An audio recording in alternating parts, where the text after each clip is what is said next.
La dame en bleu au conte de Noël à Hollow Creek.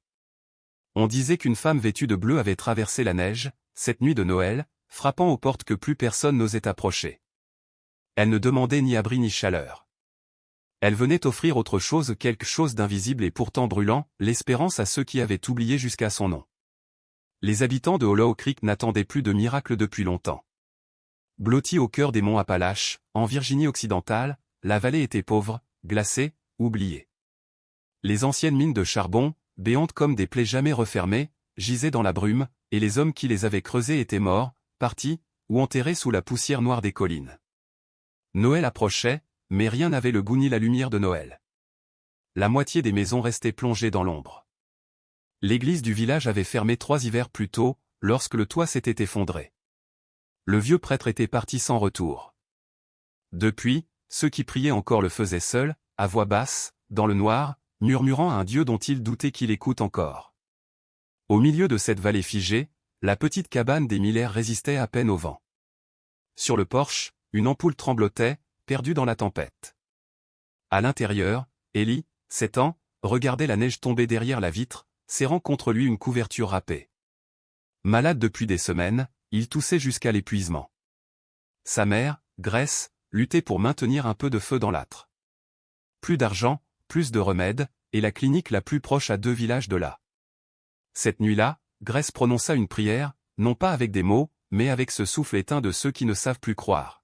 « Seigneur, si tu es là, n'oublie pas mon enfant.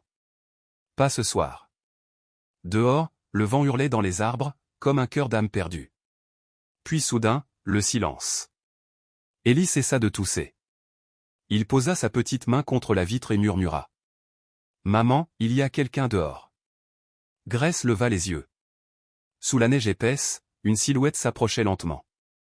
Une femme en manteau bleu, dont le tissu semblait luire d'une clarté propre, douce et irréelle. Aucune empreinte ne marquait la neige derrière elle. Arrivée au seuil, elle frappa 3 coups, légers, rythmés, pleins d'une chaleur étrange. Grace hésita. Puis, le cœur battant, elle ouvrit. Le vent ne s'engouffra pas.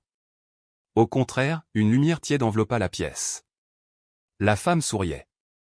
Elle ne parla pas, mais sa voix semblait chanter dans l'air même. Elle posa une main sur sa poitrine, se tourna vers Ellie, leva la sienne, et un instant, tout sembla suspendu. Puis elle s'éloigna, se fondant dans la neige. Là où elle s'était tenue brillait une rose blanche, éclatante dans la nuit, intacte malgré le froid. Cette nuit-là, Ellie dormit d'un sommeil paisible, le premier depuis des mois. Au matin, la rose était toujours là, fraîche, immaculée, comme gardée par la main du ciel. Le lendemain, la nouvelle se répandit dans Hollow Creek. D'autres disaient l'avoir vue, cette dame en bleu. Elle allait de maison en maison, bénissant chaque foyer où la foi brûlait encore, ne serait-ce qu'un peu. La neige continuait de tomber, couvrant la vallée d'un manteau de silence. Plus bas, au bout de la route, une lumière demeurait, la vieille roulotte de Frank Dawson, vétéran de 68 ans, seul avec son chien scout. Depuis la mort de sa femme, il n'avait plus fêté Noël. Autrefois, il plaçait une bougie à la fenêtre pour « que le Seigneur nous retrouve », disait-elle. Mais depuis qu'elle était partie, la bougie dormait dans un tiroir, poussiéreuse comme un souvenir qu'il refusait d'affronter. Ce soir-là, il mangeait en silence devant une assiette vide, le regard perdu dans une bouteille à moitié pleine. Le vent gémissait dehors, et la télévision murmurait des échos de guerre. Vers minuit, Scout se mit à aboyer. Pas un aboiement de peur, mais d'appel. Puis 3 coups. Lent. Calme. Frank se figea. Personne ne venait jamais.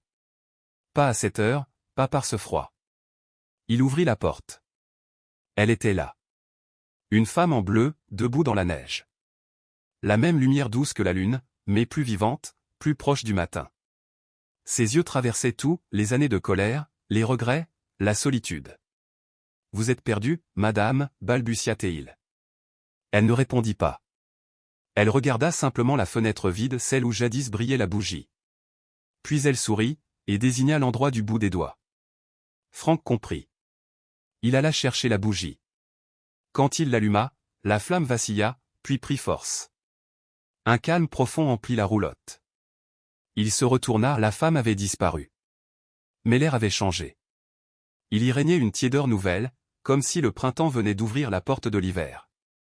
Scout, immobile, fixait l'entrée en silence. Frank tomba à genoux, main tremblante, et murmura. « Merci de m'avoir retrouvé. » Le lendemain, les voisins jurèrent avoir vu une lueur dorée s'échapper de sa fenêtre, longtemps après minuit, pas une lumière électrique, mais une flamme pure, vivante. Depuis ce soir-là, chaque Noël, une bougie brûla de nouveau chez Frank Dawson. Et, bien qu'il ne racontât jamais ce qu'il avait vu, il revint à la messe, portant au cou une petite médaille de la Vierge Marie. Plus haut dans la vallée vivait Henry Cole, ancien mineur, 84 hivers derrière lui. Alité, les poumons rongés par la poussière, il attendait la fin. À son chevet, sœur Agnès, une religieuse, priait doucement à la lueur d'une lampe. Dehors, la neige tombait sans répit. Vers minuit, Henri ouvrit les yeux. « Sœur, quelqu'un frappe. » Elle n'entendit rien d'abord. Puis, 3 coups. Doux. Lents. Elle ouvrit. Une clarté entra, ni lune, ni lampe. Et dans cette lumière, elle. La femme en bleu. Son voile semblait tissé d'aurore. Henri pleura. « Marie. » murmura-t-il. Elle s'approcha, le bénit d'un geste tendre. Une odeur de rose emplit la pièce. Puis elle se tourna vers le crucifix, le contempla avec une infinie douceur, et disparut. Henri se laissa retomber sur l'oreiller, paisible. Son dernier souffle fut un sourire. « Il m'attend, dit-il simplement. » Sœur Agnès pleura non de chagrin, mais d'émerveillement, car le vieux crucifix brillait d'un éclat d'or, et à son pied fleurissait une rose blanche, vivante, tiède, invincible au gel. Le lendemain, lorsque le prêtre Bennett vint bénir le corps, il vit la fleur, intacte. Elle demeura 7 jours sans faner, avant de disparaître au moment où l'on descendit le cercueil dans la terre. Dans toute la vallée, la nouvelle se propagea comme une flamme. La dame en bleu est venue chercher Henry Cole et il est mort en souriant. Et, pour la première fois depuis des décennies, les habitants rallumèrent des bougies. Même ceux qui avaient oublié Dieu murmurèrent. Sainte Vierge, veille sur nous. Aux confins de Hollow Creek, derrière le vieux pont gelé, dans une grange à moitié écroulée, vivait Tommy Rivera, 12 ans. Son père avait disparu, sa mère travaillait loin. Lui, il dormait seul, entouré de chiens errants et de vent. Il ne priait plus. Si Dieu existait, il ne laisserait pas les enfants dormir dans des granges, avait-il dit un jour. Cette veille de Noël, il n'avait rien, ni cadeau, ni feu, ni repas. Il trouva une mèche de bougie, trop courte pour durer. Il l'alluma quand même. Si quelqu'un m'écoute, je ne veux pas de jouets. Juste, ne me laisse pas mourir de froid. Puis il s'endormit. La bougie s'éteignit. Et une lumière bleue emplit la grange. Tommy ouvrit les yeux. Elle était là. La femme en bleu, son manteau flottant comme une brise dans un monde immobile. Ses yeux portaient toute la tendresse d'une mère. « T'es un ange » demanda-t-il d'une voix tremblante. Elle sourit. S'agenouilla. Le toucha. Et soudain, la chaleur revint non seulement dans son corps, mais dans ce lieu vide qu'était devenu son cœur. La petite bougie, morte depuis longtemps, se ralluma d'elle-même, d'une flamme bleue, stable, lumineuse. La femme posa la main sur sa poitrine. Tommy vit alors sa mère, saine et sauve, rentrant à la maison, son père, debout à la porte d'une église, un chapelet en main, et lui-même, grand, souriant, allumant des bougies pour d'autres enfants. Puis elle disparut. Seule la flamme demeura. Le matin, on retrouva Tommy endormi dans le foin, chaud, paisible. Une dame est venue, dit-il simplement. Elle a dit que Dieu n'avait pas oublié Hollow Creek. Cette nuit-là, pour la première fois depuis 20 ans, la cloche de l'église sonna. Personne ne savait qui l'avait tirée. Mais dans chaque maison, on ralluma une flamme. Et au-dessus des montagnes, un halo bleu resta suspendu, comme la trace d'une mère ayant terminé sa visite à ses enfants. Lorsque le père Bennett revint dans la vallée, il vit ce qu'il n'avait jamais vu. Des lumières aux fenêtres, des familles priant ensemble, des visages baignés d'une joie simple. Dans l'église en ruine, il entra seul. « Seigneur, si c'est ta mère, donne-moi un signe. » Alors, la lumière bleue reparut, douce, grandissante, et sur le mur fissuré se dessina une silhouette, celle d'une femme portant un enfant. Pas de chair, pas d'ombre, mais de pure lumière. Le prêtre tomba à genoux et pleura, envahi d'un amour trop vaste pour des mots. Quand la clarté se dissipa, une rose blanche reposait sur l'autel, tiède et vivante. Le lendemain, les portes de l'église furent rouvertes. Et sans qu'aucune main ne les touche, toutes les bougies s'allumèrent d'elles-mêmes. Le silence de la vallée devint prière. Noël était revenu à Hollow Creek, non pas par des chants ou des cadeaux, mais par les pas d'une mère dans la neige. La Dame Bleue de Hollow Creek. Jack Turner riait des histoires de miracles. Il se moquait des bougies qu'on voyait trembler aux fenêtres, des récits de roses trouvées dans la neige, des murmures selon lesquels la Vierge Marie aurait un jour marché dans leur vallée. Si Marie était vraiment venue ici, elle frapperait aussi à ma porte, avait-il lancé un soir au comptoir du bar. Mais elle ne viendra pas. Je ne crois pas aux contes de fées. Ces mots s'étaient perdus dans le bruit des vers et le vent qui gémissait dehors, un vent glacial venu du nord, annonçant la tempête de Noël. Cette nuit-là, la vallée tout entière se recroquevilla sous le cri du vent. Les montagnes se couvraient d'un manteau blanc, et les routes devenaient des miroirs de glace. Jack ferma plutôt son garage et prit la route dans son vieux pick-up cabossé. La visibilité était presque nulle, les phares creusaient à peine un tunnel dans la neige tourbillonnante. La radio grésillait, saturée de messages d'alerte, « Restez chez vous, les routes sont dangereuses ». Mais Jack, comme toujours, voulait rentrer seul, dans le silence. Lorsqu'il atteignit le vieux pont de fer, il aperçut soudain une silhouette. Une femme, debout, immobile, au milieu de la route. Il freina de toutes ses forces trop tard. Le camion dérapa, heurta la rambarde, bascula dans le ravin. Le fracas fut bref, métal tordu, verre éclaté, puis le noir complet. Le monde se tut. Quand Jack reprit conscience, il pendait tête en bas, retenu par sa ceinture. Son sang coulait lentement sur son front, le vent s'engouffrait par le pare-brise arraché, et le froid mordait jusqu'à son âme. Il tenta de bouger, la douleur le traversa comme une lame brûlante. Sa poitrine semblait écrasée, ses côtes broyées. Alors, d'une voix étranglée, il murmura. « Mon Dieu, non. Aide-moi. » C'était la première prière qu'il adressait au ciel depuis 20 ans. Et c'est alors qu'il la vit. À travers la tempête, une lumière douce s'approchait, d'un bleu presque irréel. Une femme avançait dans la neige. Sa cape flottait autour d'elle comme un fragment de ciel liquide. Lorsqu'elle atteignit la carcasse du véhicule, elle posa les yeux sur Jack non pas avec pitié, mais avec l'amour silencieux d'une mère retrouvant son enfant perdu. Jack sentit son souffle se suspendre. « Qui êtes-vous » chuchota-t-il. Elle sourit, ce même sourire que d'autres, bien avant lui, avaient déjà décrit. Puis elle leva la main et toucha doucement son front. En un instant, la douleur disparut. Le sang cessa de couler. Le froid s'évanouit. Le métal tordu de la portière sembla se plier vers l'extérieur comme sous la force invisible d'une main céleste. Jack glissa doucement hors du véhicule, retomba dans la neige, vivant, indemne. Quand les secours arrivèrent, ils trouvèrent un camion méconnaissable, broyé comme une boîte d'allumettes, mais aucun blessé. Jack se tenait debout, les yeux pleins de larmes, et à ses pieds reposait une seule rose blanche, gelée dans la neige comme un miracle. « Que s'est-il passé » demanda un pompier.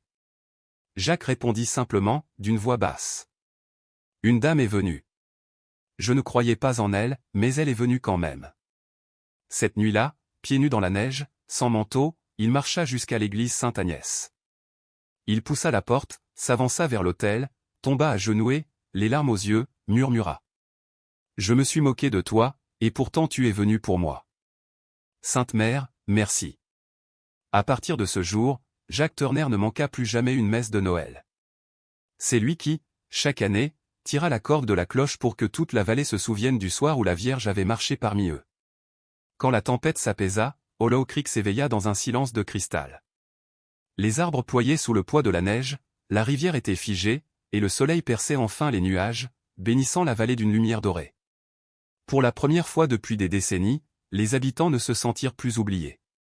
Les familles sortirent de leurs maisons, les anciens mineurs, les mères seules, les enfants emmitouflés. Tous se mirent en marche vers l'église. Il n'y avait ni guirlande, ni musique, ni électricité. Mais chaque fenêtre brillait d'une flamme apportée de chez soi. Le père Bennett, debout devant l'autel, était submergé d'émotion. Les murs fissurés avaient été recouverts de couvertures pour chasser le vent, et le toit fuyait encore. Pourtant, l'église semblait plus vivante que jamais. Il regarda les visages tournés vers lui, les croyants, les sceptiques, les blessés, les guéris. Au premier rang, Grace et son petit Ellie souriaient. Plus loin, Frank Dawson tenait sa bougie près de la fenêtre. Sœur Agnès priait doucement en tenant le chapelet d'Henry Cole. Et tout au fond, près des marches, Jacques Turner, l'ancien moqueur, allumait les bougies une à une. Quand la cloche sonna ce matin-là, son écho ne résonna pas comme un simple métal frappé, mais comme le battement d'un cœur revenu à la vie. Après la messe, le père Bennett sortit avec les villageois. Ils se rassemblèrent à l'endroit où, jadis, se dressait la statue de la Vierge avant que le toit ne s'effondre. Il ne restait qu'un socle brisé, couvert de neige. Jacques s'avança, la gorge serrée. On devrait la reconstruire, dit-il d'une voix tremblante. Pas seulement l'église, mais sa statue aussi. Pour que nos enfants sachent qu'elle est vraiment venue. Un murmure d'approbation parcourut la foule. Alors ils se mirent à l'œuvre, à scier, à clouer, à poncer. Ils utilisèrent le bois de la vieille charpente et le métal du camion détruit de Jacques. Jour après jour, leur rire et leur chant résonnaient dans la vallée glacée.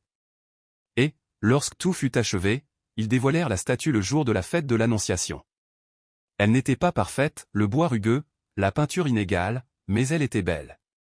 D'une beauté simple, née de mains qui avaient connu la peine et la foi. Le visage de la Vierge semblait apaisé, maternel. À ses pieds, ils avaient posé une rose blanche, moulée dans le métal du camion. Au crépuscule, alors que les derniers rayons du soleil touchaient la vallée, une lueur bleue, subtile, enveloppa la statue. Elle ne dura qu'un instant, mais chacun la vit. Et chacun sut. Le père Bennett murmura. Elle a marché parmi nous, et désormais, elle restera. Dès lors, Hollow Creek fut connue sous un nouveau nom, la vallée de la Dame Bleue. Des pèlerins commencèrent à venir, non pour chercher un miracle, mais pour sentir la paix qui flottait encore dans l'air. Chaque veille de Noël, les routes se couvraient de bougies. Et lorsque la cloche sonnait, certains juraient apercevoir des empreintes légères dans la neige, allant de maison en maison jusqu'à la porte de l'église. Des années plus tard, je découvris à mon tour Hollow Creek. C'était un soir d'hiver, perdu dans les montagnes des Appalaches. Je roulais seul, à la recherche de ces histoires que plus personne ne croit, ces légendes qu'on murmure puis qu'on oublie. La neige tomba soudain plus fort. Mon GPS perdit le signal. Je pris un mauvais virage et me retrouvai sur une route étroite, descendant vers une vallée silencieuse. Un vieux panneau à moitié enfoui dans la neige se dressait là. Bienvenue à Hollow Creek, la vallée de la Dame Bleue. Le village semblait figé dans le temps. De la fumée montait doucement des cheminées, et à chaque fenêtre brillait une bougie. Au bout de la colline se tenait une petite église blanche, son clocher couvert de givre. Je poussai la porte, une odeur de cire et de pain emplit l'air. Devant, sous une vitre de verre bleu, se dressait une simple statue en bois de la Vierge Marie. Rien de somptueux, rien d'or ou de marbre. Juste un visage doux, sculpté par la foi d'un peuple. Près de l'autel, un vieil homme balayait le sol. Quand je lui demandai d'où venait la statue, il esquissa un sourire, ce genre de sourire qui cache autant de larmes que de prières. « Vous n'êtes pas d'ici, n'est-ce pas » dit-il doucement. Alors, il faut savoir, elle est venue. Elle a marché dans la neige. Elle a frappé à chaque porte. Et il me raconta tout. Grace et son fils mourant. Le vétéran et sa bougie. Le vieil homme au dernier souffle retrouvé. Le mécanicien sauvé du ravin. Chaque nom, chaque histoire, comme les fragments d'un même miracle. Lorsqu'il eut fini, il désigna la statue, à ses pieds reposait une rose blanche, fraîche, intacte, bien que le sol fût gelé. C'est toujours ainsi, murmura-t-il. Chaque veille de Noël. Personne ne sait comment. Je restai longtemps là, à contempler la lumière vacillante des bougies danser sur son visage. Dehors, la neige recommença à tomber, lente, silencieuse, infinie. Et tandis que je franchissais la porte de l'église, j'entendis 3 coups légers résonner dans la nuit. Peut-être le vent. Ou peut-être un souvenir du ciel. Car parfois, le ciel ne parle pas en éclairs ni en tonnerre. Parfois, il frappe doucement, patiemment, à la porte des cœurs qui ont oublié comment espérer. Et si, un soir de décembre glacé, vous entendez frapper à votre porte, n'hésitez pas. Ouvrez. Vous pourriez y trouver l'amour vêtu d'un manteau bleu, portant dans ses mains la lumière du ciel.